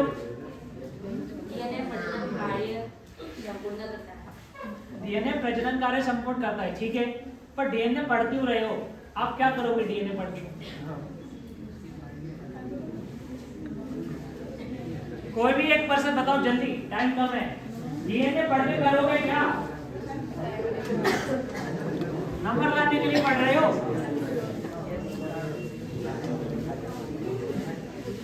नहीं बताएगी कोई? अच्छा कोई भी एक पर्सन मुझे बताओ कि आइंस्टीन का नाम सुना है? उसका थियरी और रिलेटिविटी करके आता था, रिलेटिविटी थियरी। अच्छा वो अभी और क्या पढ़ते, और क्या क्या पढ़ते? अच्छा स्पेक्ट्रम सुना है? हमारे को होता था ना, वो एक डायग्राम होता था जिसमें ऐसे ऐसे जा रहा होता था, याद आया? उसको स्पेक्ट्रम बोलते थे। उसमें होता था कि विजिबल लाइट, सूर्य की रोशनी ये वाली मेगाहर्ट्ज में आती है, UV rays, ultraviolet, X rays, gamma rays, सुना है? याद आ रहा है? आ रहा है ना? तो वो क्यों पढ़ूं मैं, किस काम का है? किसी काम का है क्या? देखो पहली बार कोई भी चीज तब तक नहीं पढ़नी जब तक पता ना हो पर्पस क्या है, नहीं तो नहीं पढ़नी है। और डीएनए किस काम आएगा ये सुनो। अब जैसे मान लो कि मुझे ऐसा बीज बनाना है जो 4 गुना पैदावार दे, हो सकता है? आज मान लो कि मैं 1 किलो बीज डालता हूँ, हाइपोथेटिकल 1 किलो बीज डाल के मुझे मान लो 10 किलो कपास मिल रहा है, कॉटन। पता है कॉटन इंडिया में बहुत होता है ना? तो यहाँ पे चलो यही की बात ले, चावल है, चावल आपको पता है कि सपोज मैं 100 ग्राम बीज डाला, मुझे 10 किलो चावल मिल गया सपोज, ठीक है। तो अब मान लो कि क्या ऐसा हो सकता है कि उसी 100 ग्राम बीज से 10 किलो की जगह मुझे 40 किलो चावल मिल जाए? हो सकता है क्या? हो सकता है, ठीक है। उसके लिए पढ़ना पड़ेगा डीएनए। तो उसमें क्या होता है कि जेनेटिक मॉडिफिकेशन की टेक्नोलॉजी होती है। जैसे मान लो कि जीन्स हो गए। अब जैसे मान लो कि कोई फसल है, हर चीज के अंदर डीएनए होता है, पता है, लिविंग थिंग के अंदर। तो अब मान लो कि उसका जो डीएनए है इस तरीके का है कि उसमें कीड़ा बहुत लगता है, और अगर मैं उसका जीन्स ऐसा बना दूं कि कीड़ा उसमें लगे ही ना, तो फसल बर्बाद होगी क्या? ऐसा किया हमारे यहाँ कॉटन के केस में। कपास इंडिया में बहुत ज्यादा उगाते थे लोग, लेकिन पैदावार कम थी। अब पैदावार कम होगी तो लागत ज्यादा आएगी, लागत ज्यादा आएगी तो विदेश में आपका सामान कोई खरीदेगा नहीं। तो एक बीज की कंपनी आई, उसने सरकार को एक बीज बेचा। उस बीज में क्या है कि उन्होंने उसकी जीन्स बदल दी है, डीएनए बदल दिया है। उससे क्या होगा कि जो कीड़ा लगता था उस पे, वो उस कपास को खाएगा तो मर जाएगा, तो कीड़े ने आना बंद कर दिया। उससे हमारे कपास की पैदावार 4 गुना हो गई। ठीक है, आप समझ आया डीएनए क्यों पढ़ रहे हो? कोरोना का केस, कोविड हुआ था, कोरोना था, तो कोरोना के केस में वैक्सीन कैसे बनी, दवाई, वो भी डीएनए से बनी। अब जैसे जो वायरस है, वायरस का जो मैं डीएनए निकालूंगा उसको आरएनए बोलते हैं। तो फिलहाल के लिए समझ लो, मान लो उसका मैंने जीन्स निकाला, अब वो कैसे आता था अखबार में कि ये वायरस का ये वाला जीन्स चल रहा है? वायरस बदलता रहता था ना, बार बार बोलते थे कि वायरस बदल रहा है, बदल रहा है। क्या बदल रहा है वायरस का? दिखता तो है नहीं। तो उसका भी जीन्स एनालिसिस करते हैं हम लोग, ठीक है। जैसे मान लो कि अगर अब आपका अगर जीन्स एनालिसिस करूं, लेट्स से आपका जीन्स एनालिसिस करूं, तो आपको पता है कि पूरा की पूरा, ये देखो, ये देखा है ना आपने, ये डायग्राम,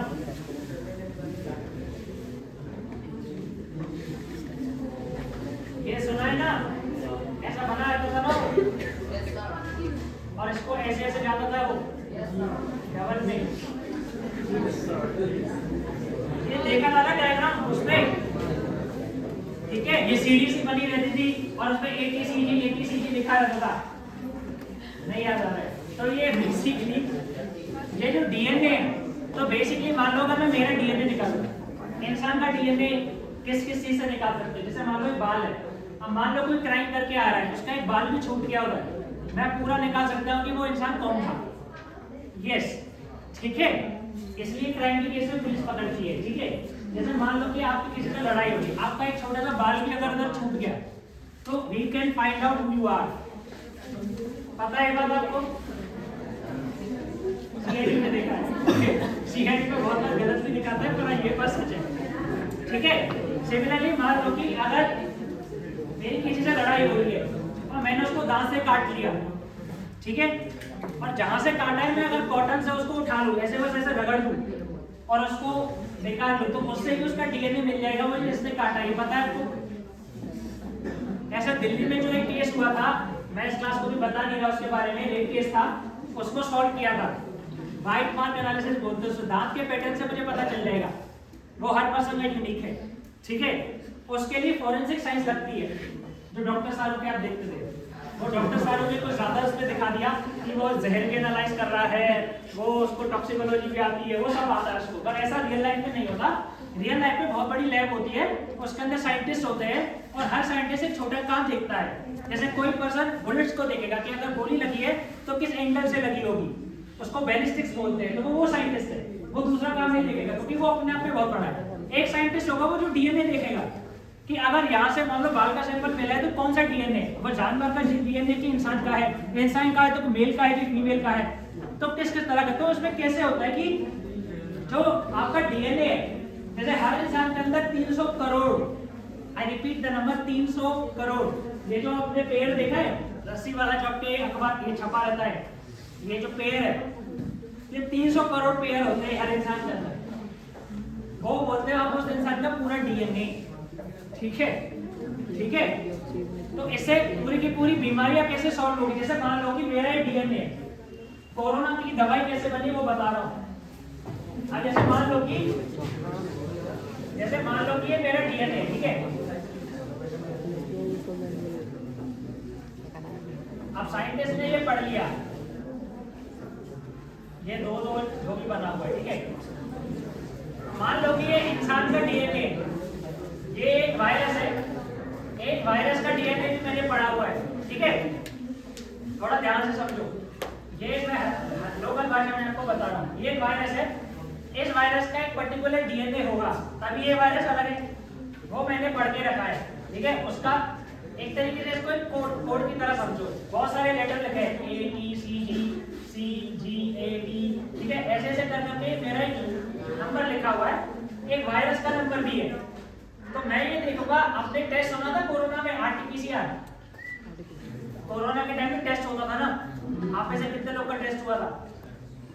कितने लोगों का तो नहीं करते थे ज्यादा, घर में हुआ है, घर में कोरोना का टेस्ट हुआ था, तो जो कौन सा टेस्ट करते थे उस टेस्ट का नाम था RT-PCR, ये बात पता है, इसलिए बोल रहा हूँ अखबार पढ़ो, ठीक है। तो बेसिकली उस टेस्ट में क्या पता करेगा वो ये देखेगा कि जो वायरस का जो डीएनए है वो आपके डीएनए में है क्या, ठीक है, ठीक है। और अगर वायरस का डीएनए आपके डीएनए में है, इसका मतलब वायरस आपके अंदर है, सीधी सी बात है, बस यही चेक करता था वो। तो समझ आ रहा है डीएनए क्यों पढ़ रहा हूं। अगर मान लो अब मैं ऐसी चीज बना दूं जो ये वाला जो डीएनए है उसको मेरे डीएनए से काट दे और मेरा डीएनए वापस डाल दे, तो बीमारी चली जाएगी। मान लो कि कोई भी बीमारी हो रही है तो एक वायरस है, एक बैक्टीरिया, उसका डीएनए आपके अंदर आ गया है, अगर मैं वो डीएनए कैंची की तरह काट दूं और फेंक दूं तो वापस मेरा डीएनए तो जुड़ ही जाएगा, सेल तो रिपेयर हो ही रही है, तो मैं ठीक हो जाऊंगा ना, तो ऐसा करके बहुत सारा कैंसर ठीक हो रहा है दुनिया में, ठीक है। उसकी एक टेक्नोलॉजी होती है, भारी हो जाएगा आपके लिए इसलिए नहीं बता रहा हूँ, CRISPR नाम है उसका, एक टेक्नोलॉजी होती है। तो इसलिए आप समझ आ रहे हैं डीएनए क्यों पढ़ रहे हो। वैक्सीन भी उसी से बनेगी। वैक्सीन का मतलब क्या होता है, दवाई। बेसिकली अब अगर मुझे मच्छर काट के मलेरिया होता है तो एक तो ये तरीका कि मेरी बेसिकली हमारे अंदर एक मेमोरी होती है, जैसे मान लो कि मलेरिया का मच्छर मुझे पहली बार काटा तो मेरी बॉडी को पता नहीं था कि वो विदेशी है, तो मेरी बॉडी ने एक्सेप्ट कर लिया, ठीक है, मेरे अंदर वायरस हो गया। तो जब बीमारी होगी उसके बाद जो है मेरी बॉडी को पता होगा कि पहले ये मेरे अंदर आया था तो बीमार हो गया था, तो जब दोबारा मलेरिया का आएगा मेरे अंदर मेरी बॉडी उसको एंटर नहीं करने देगी। इम्यून सिस्टम ऐसे काम करता है, रोग प्रतिरोधक क्षमता सुना है, तो वो वैसे काम करता है कि पहले कोई घुस आया था, मुझे तकलीफ हो गई थी, उसको मैं दोबारा नहीं घुसने दूंगा।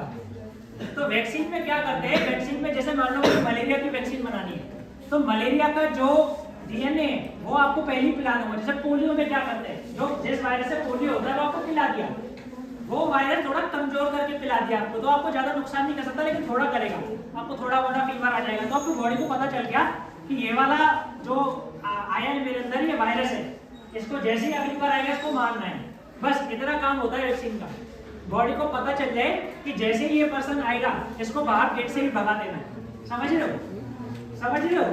तो ये होता है वैक्सीन, इसलिए आप डीएनए पढ़ रहे हो। समझ में आई बात? आई क्या? किसी को पूछू भी खड़ा करके आगे तो डीएनए का मतलब समझ आया? थोड़ा समझ आया? तो अब ये सब इसका पर्पस ये नहीं है कि मैं आपको साइंस पढ़ाना चाहता हूँ, मेरा पर्पस सिर्फ इतना सा है आगे का कि जो पढ़ रहे हो उसको ये पता होना चाहिए कि क्यों पढ़ रहे हो, उसका करोगे क्या, ठीक है।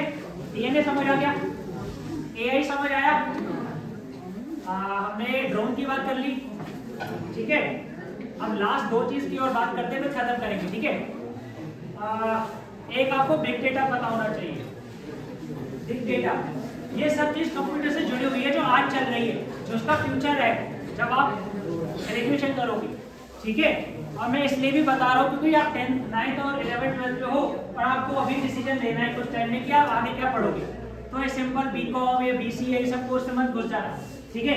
इसे डिग्री मिल जाएगी बट कुछ सीखोगे नहीं, वो करना है वो करते रहो, पर उसके साथ जो लेटेस्ट चल रहा है तो उसको सीखना पड़ेगा, उसको ऑनलाइन सीखो, फ्री में जो अवेलेबल है इंटरनेट से सीखो, ठीक है। तो हम मान लो कि और आपको इसकी बहुत जॉब्स भी है। अच्छा ये टोटल कितने लोग को पता है फेसबुक कितने लोग जानते हैं? सब जानते हैं। व्हाट्सएप सब जानते हैं। इंस्टाग्राम, लिंक्डइन कितने लोग जानते हैं? लिंक्डइन ये नहीं जानते होंगे। अच्छा ये नोट करो,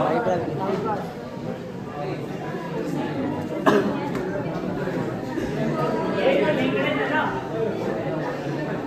ये जो लिंक्डइन है ये भी ऐसा ही एक प्लेटफॉर्म है, ये माइक्रोसॉफ्ट ने खरीदा हुआ है। ये भी फेसबुक वगैरह जैसा है, पर इस पे फर्क ये है कि इस पे सारे दुनिया के प्रोफेशनल्स कनेक्टेड है, ठीक है। अब जैसे मान लीजिए कि जो इंसान जिस भी फील्ड में एक्टिव है, जैसे आर्टिफिशियल इंटेलिजेंस हो गया, बिग डेटा हो गया, तो आप उन लोगों तक कैसे पहुंचोगे? आप तो जानते नहीं हो, तो आप लिंक्डइन पर अपना अकाउंट बनाओ, ठीक है, सर्च करो उस पर आर्टिफिशियल इंटेलिजेंस, तो जितने भी लोग आर्टिफिशियल इंटेलिजेंस की दुनिया में काम कर रहे होंगे वो आ जाएंगे, ठीक है। तो आप वो कुछ ना कुछ पोस्ट डालते रहते हैं कि हम ये कर रहे हैं, हमने यहाँ से ये सीखा, तो आपको ये पता चल जाएगा कि आप कहाँ से सीख सकते हो। आज के टाइम में अगर आपको बिग डेटा आता है, आप $1 लाख तक तो इजीली कमा सकते हो। $1 lakh would be 80 lakh rupees in year, ठीक है। बिग डेटा और आर्टिफिशियल इंटेलिजेंस इतना ज्यादा डिमांड में है आजकल। अब बिग डेटा क्या है? जैसे मान लो कि जैसे आपको एग्जांपल दो, जैसे मान लो, अच्छा ठीक है, ट्रैफिक की प्रॉब्लम है, कितने लोग को पता है ट्रैफिक की समस्या? ट्रैफिक की समस्या होती है, चलो यहाँ तो कम है, तो गुवाहाटी जैसा शहर हो गया या बहुत बड़े बड़े शहर हो गए, बट ट्रैफिक की प्रॉब्लम है ही। अब मान लो कि मुझे ट्रैफिक ठीक करना है, तो दो तरीके हो गए, या तो मैं हर जगह पुलिस लगाऊं, जो कि पॉसिबल नहीं है। दूसरा ये कर सकता हूँ कि हर गाड़ी में मैं एक चिप लगा दूं।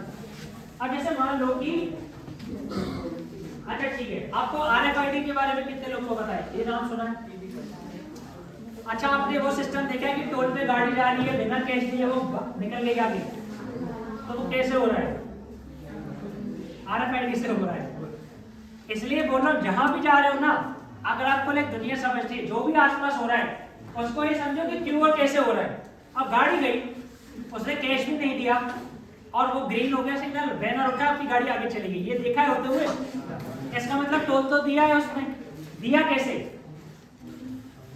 कोई QR कोड से वो भी नहीं दिया, वो भी नहीं दिया, गाड़ी बंद थी, शीशा भी बंद था, बस गाड़ी रुकी 5-10 सेकंड के लिए, बैनर उठा, आप चले गए, तो कैसे पेमेंट हो गई? ठीक है, उसको बोलते हैं RFID, यानी कि रेडियो फ्रीक्वेंसी आइडेंटिफिकेशन। जैसे उसके आगे क्या चिप लगी होगी, वो ट्रायंगल से छोटा सा आपने देखा होगा, वो एक लगी होगी, वो चिप टाइप है, उसके अंदर मेरा पूरा डेटा स्टोर्ड है, ठीक है, ठीक है। उसके अंदर गाड़ी का नंबर, ड्राइविंग की डिटेल्स वो फिक्स है, कहां से कहां तक जा रहा है वो टोल की जानकारी आ गई, उस पर पैसे भी ऑलरेडी फीड है, तो जितनी दूर जा रहे हो वो टोल आपको ऑटोमेटिकली आपके अकाउंट से कट जाएगा। तो RFID टेक्नोलॉजी में क्या होता है कि सेंसर दूर से डिटेक्ट कर लेता है, 2-3 मीटर दूर से। आपने वो देखा बारकोड रीडर ऐसे लगा उसमें मॉल पे प्राइस टैग देता है, तो RFID से क्या है कि आप 2-3 मीटर दूर से भी उसको आइडेंटिफाई कर सकते हो, ठीक है, ठीक है। तो इसका मतलब ये हो गया कि मैं बिग डेटा की बात कर रहा था। अगर मान लीजिए कि आपको एनालाइज करना है कि इस एरिया से किस तरह की गाड़ी आती जाती है, तो मैं हर गाड़ी पे एक चिप लगा दूं, वो मुझे बता देगा कि गाड़ी की स्पीड, गाड़ी कहां से गई, कितने टाइम पे गई। अब जैसे ओला उबर कितने लोगों ने सुना है? ओला उबर सुना है? स्विगी जोमेटो सुना है? ओके, जैसे आप बड़े बड़े शहरों में जाओगे तो वहां पर टैक्सी सर्विसेज आजकल ऑनलाइन हो रही है, तो आप एक ऐप खोलते हो, उस पर आपके आसपास जितनी भी टैक्सी चल रही होगी वो आपको ऑनलाइन दिखती है। अब वो कैसे दिख रही है? क्योंकि हर गाड़ी में चिप डाल दी मैंने, जो GPS से डेटा लेके सैटेलाइट से मुझे बता रही है कि गाड़ी यहाँ है, तो मैं ऑनलाइन टैक्सी बुला लेता हूँ, ठीक है, मुझे गाड़ी खरीदने की बिल्कुल जरूरत नहीं है, ठीक है। तो अब मान लीजिए कि अब इतना सारा, अब जो भी चीज आ रही है कंप्यूटर से, वो डाटा ही तो है, डाटा है ना। तो अगर इतने सारे डेटा को आप पढ़ोगे कैसे? नहीं पढ़ सकते, उसके लिए सॉफ्टवेयर बनते हैं, ठीक है। तो उसके अंदर से सॉफ्टवेयर बनेंगे और सॉफ्टवेयर वो मुझे बताएगा कि अच्छा आपके शहर में ट्रैफिक का पैटर्न इस तरीके से है कि अच्छा ज्यादा से ज्यादा गाड़ियां इतने घंटे में निकलती है, तो मैं अच्छे से ट्रैफिक चला सकता हूँ ना एज अ पुलिस। तो उसको बोलते हैं बिग डेटा, कि आप बहुत सारा डेटा एनालाइज करके कुछ पता लगा सकते हो कि इस डाटा में क्या पैटर्न छुपा हुआ है, ठीक है। अब जैसे मान लो कि क्राइम हो रहा है, जैसे मान लो महिलाओं के केस क्राइम हो रहा है, तो अगर मैं सारे थानों का डेटा ले लूं कि किस थाने में कितने टाइम पे कहां क्राइम हुआ, कैसे रिकॉर्ड हुआ, और फिर एक सॉफ्टवेयर बना दो, मुझे सॉफ्टवेयर ही बता देगा कि यहाँ इस एरिया में इस कारण की वजह से क्राइम होने की चांसेस ज्यादा है, मे भी वहां पे लाइटिंग कम होगी, मे भी वहां पे लोग आसपास कम होते होंगे, ठीक है, मे भी वहां पे ट्रैफिक मूवमेंट कम होगा, अकेला प्लेस होगा, ठीक है। तो इस तरीके को बोलते हैं big data. Big data software होते हैं जिससे आप डेटा को एनालाइज करते हो। MS Excel में भी बिग डेटा होता है, MS Excel सुना है, ठीक है। तो ये 4-5 चीजें मैंने आपको बता दी, जो आपको प्लीज देखिए उसको जाके, वो आपका लाइक फ्यूचर है। कुछ भी करोगे उसके बिना नहीं हो पाएगा फ्यूचर, इसलिए इतने टाइम से चिल्ला के बता रहा हूँ, ठीक है? नहीं तो मेरा पर्सनल टाइम था ये, ठीक है? तो आर्टिफिशियल इंटेलिजेंस, बिग डेटा और ड्रोन्स और न्यूज़पेपर पढ़ने का मैंने बोला, और उसके बारे में और क्या बोला, कोडिंग, प्रोग्रामिंग, ये सब सीखो, ठीक है? और असम में क्या क्या हो सकता है उस पर हमने बात कर ली। एग्रीकल्चर, ट्रेडिंग के बारे में आप बता देना कभी, ठीक है? उस पर टाइम लगेगा, वो बताएंगे आपको निफ्टी और सेंसेक्स क्या होता है, ठीक है? पूछ लेगा हमसे। तो ट्रेडिंग होती है, वो आपको समझा देंगे। तो उसके बारे में और असम में क्या क्या बिजनेस हो सकता है उस पर हमने बात की, ठीक है? खेती को आप कैसे सुधार सकते हो उस पर भी बात होगी, ठीक है? ठीक है?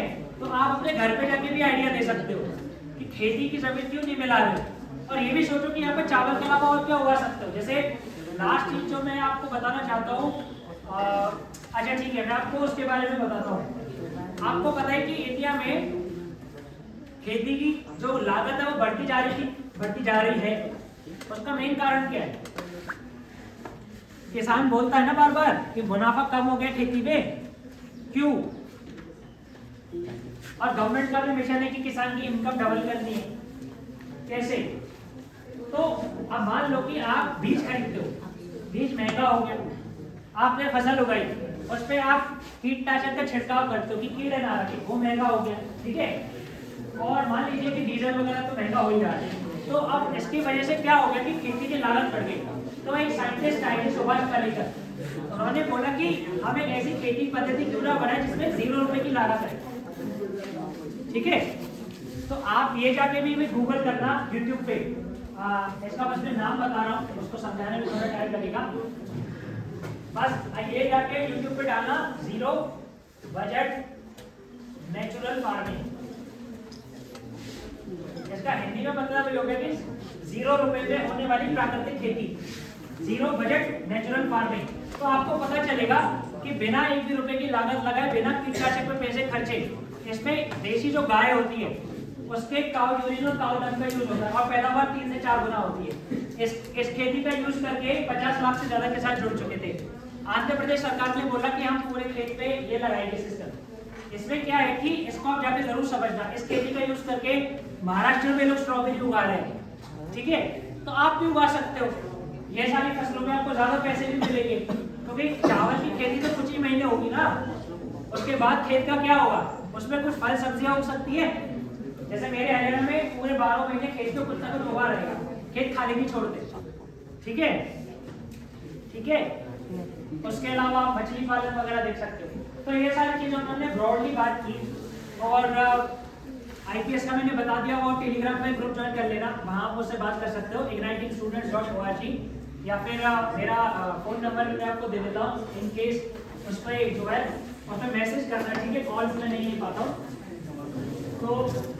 और 8586875487, ठीक है? रिपीट कर रहा हूँ, 8586875487, ठीक है? अच्छा पे सुनो, और बिफोर कोई ये भी बताओ कि ये सब बातें समझ आई? आई भी नहीं? अच्छा तो आप ये बताओ कि और कुछ जानना है, मतलब करिए, ठीक है? अच्छा एक और बात सुनो, तो कॉल आ रहे, कट करो, कौन? नंबर कट कर देता हूँ। तो ठीक है, तो बिफोर गोइंग देखो, 2 बात प्लीज घर जाके करो। एक तो न्यूज़पेपर शुरू करो, दूसरा जो मुझे लास्ट चीज आपको बतानी है वो समथिंग, ठीक है? आप मान लो कि अगर मैं आपसे पूछूं कि अगर आपको कुछ भी करना है, लाइक बड़े से बड़ा काम आपने सोच लिया, ठीक है? जैसे आप में से किसी ने सोच लिया कि मुझे $1 बिलियन कंपनी बनानी है, ठीक है? आप पता हो सकता है कि नहीं हो सकता? सुन रहे हो मैं क्या बोल रहा हूँ? अरे सुनो, 5 मिनट और सुनो। तो अगर मान लो आप में से किसी ने सोचा कि मुझे $1 बिलियन कंपनी बनानी है। $1 बिलियन पता है, बिलियन मतलब 100 करोड़, $1 में भी 80 रुपये सपोज। तो आपने सोच लिया कि मुझे 8,000 करोड़ की कंपनी बनानी है। पॉसिबल इंडिया में बहुत बनी है अभी। तो क्या हो सकता है, आप कर सकते हो? अरे इतने खामोश भी हो, कर सकते हो कि नहीं? कर सकते हो। अभी होगा कैसे? देखो, लाइफ में अगर कुछ भी करना हो ना, उसको करने का सिंपल सा फॉर्मूला है। उसके बाद आप उससे कुछ भी कर सकते हो। ठीक है, पहला चीज ये कि आपको जो भी बनना है, जो भी करना है, उन्हीं लोगों के बारे में पढ़ना शुरू करो। ठीक है, अब जैसे मान लो कि अगर आपको बिजनेस करना है, तो जितने भी लोग इंडिया में बिजनेस कर रहे हैं आज के टाइम में बड़े, उनके बारे में पढ़ो। लिंक्डइन से पढ़ो, अखबार से पढ़ो, गूगल पे जाओ। ठीक है, जितने भी बड़े बिजनेसमैन बैठे हुए हैं उनके बारे में पढ़ो कि उन्होंने कैसे किया। तो ये आपको अखबार से मिलेगा या आपको इंटरनेट से मिलेगा। ठीक है, तो उससे क्या है कि आप उसी चीजों के बारे में सोचने लग जाते हो जो आप पढ़ते हो। ठीक है, दूसरी चीज जो मेरी लाइफ में जो है काफी ज्यादा इम्पोर्टेंट पड़ा, किसी ने पूछा था कि IPS कैसे बने। वो पढ़ाई का ठीक है, बट आप कैसे कर पाते हो? क्योंकि 12 लाख लोग पेपर देते हैं और उसके साथ 200 लोग बनते हैं। ठीक है, तो आप कैसे कर पाते हो? उसका रीजन ये है कि आपको जो भी लाइफ में अचीव करना है ना, एक डायरी लो, उस पर डेली लिखो कि वो हो गया, तो वो चीज हो जाएगी। That is a guaranteed thing. ठीक है, इसको साइकोलॉजी की बुक बोलते हैं, कभी टाइम मिले तो पढ़ना। That is power of subconscious mind. जैसे मान लो आपका दिमाग है, आपका दिमाग कैसे काम करता है? कोई आर्ट्स वाला है क्या यहाँ? साइकोलॉजी किसी ने पढ़ी है तुम्ही कि दिमाग कैसे काम करता है? मैं बताता हूँ, 5 मिनट के इसको बताते हैं, फिर आएगी। ठीक है, तो क्योंकि मेरी भी आसामीज की क्लास शुरू हो चुकी है अभी। ठीक है, मुझे आसामीज भाषा सीखती है। तो अभी ये देखो कि दिमाग कैसे काम करता है। अच्छा, स्वामी विवेकानंद को किसने सुना है? स्वामी विवेकानंद का नाम कितने लोग जानते हैं? सब लोग जानते हैं। तो स्वामी विवेकानंद की एक बात बताओ जो उन्होंने बोली थी, जिससे आप इंस्पायर्ड हो। अरे नाम तो सबने सुना है, कि क्या बोला उन्होंने? नहीं पता? उनकी एक किताब पढ़ोगे? अभी मैं लाया नहीं हूं, नहीं तो आपको 1-2 किताब दे जाता। मेरे रूम में काफी सारी किताबें रखी हैं विवेकानंद की। तो एक किताब होगी कर्मयोग, इंटरनेट पे फ्री में मिल जाएगी। 80 पेज की किताब है, हिंदी में डाउनलोड कर लेना, कर्मयोग। ठीक है, पढ़ सकते हो। 80-100 पेज की किताब है, ज्यादा बड़ी किताब नहीं है। तो आप उसमें ना वो ये बताएंगे कि दिमाग कैसे काम करता है, आप किसी भी चीज की आदत कैसे डालते हो। तो बड़ा सिंपल सा हिसाब है। जैसे मान लो कि एक झील है, ठीक है, पानी की झील है, पानी की झील सोच पा रहे हो? तो अगर मान लो कि उस पे आप छोटे मिट्टी फेंक रहे हो, मिट्टी, तो क्या होगा? पानी थोड़ा उछलेगा, थोड़ी लहर उठेगी, उसके बाद मिट्टी नीचे जमीन में सेटल हो जाएगी और ज्यादा से ज्यादा मिट्टी जुड़ के क्या हो जाएगी? पत्थर बन जाएगी। ठीक है, तो ऐसे हमारा दिमाग भी काम करता है। आप दिमाग को जो भी चीज सोच रहे हो, जैसे मैंने कुछ सोचा तो वो एक विचार आया दिमाग में, वो विचार उस पानी की लहर की तरह है।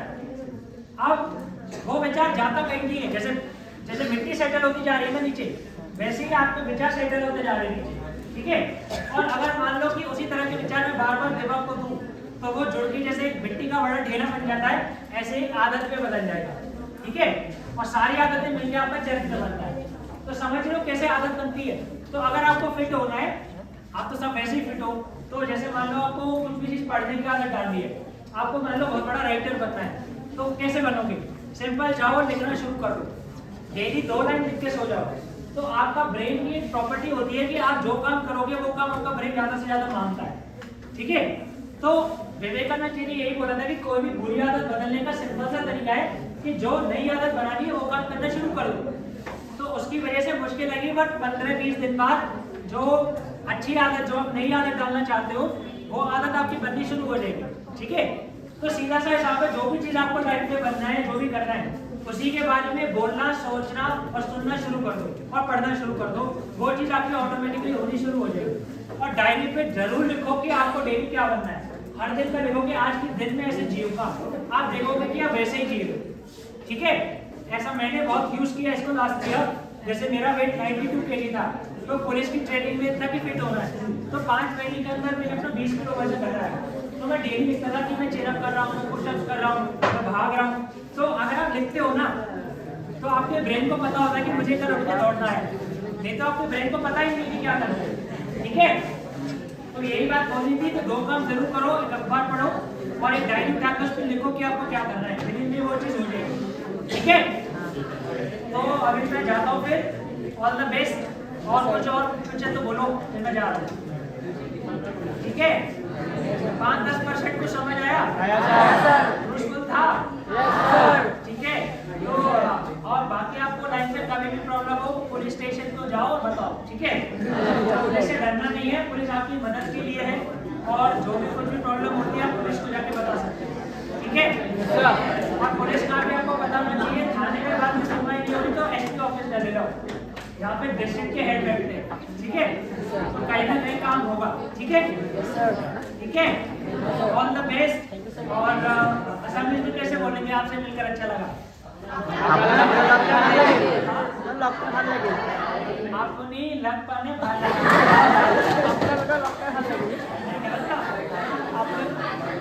आपको ना लग पाए, आप ना लोग पाए भाग लगे।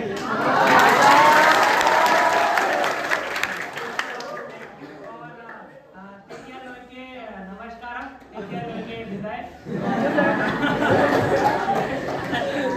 मेरी तरफ से आपको शुभकामनाएं। बस जाने से पहले इतना ही बोलूंगा कि बड़ा सोच रहा है। ठीक है, आपने जितना आप कर सकते हो जिंदगी में, वो बस सोच का है, जितना सोचोगे वो हो जाएगा, दैट इज गारंटी।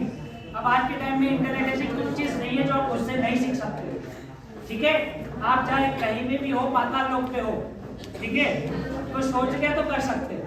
मैं भी बहुत छोटे से गांव से आता हूँ और अभी IPS है। ठीक है, और भी आगे बड़ा अच्छा काम करेंगे। ठीक है, तो ऑल द बेस्ट। और बड़ा सोचना है, अच्छा करना है और अच्छा पढ़ना है। ठीक है, ठीक है, ऑल द बेस्ट। खेलते रहो और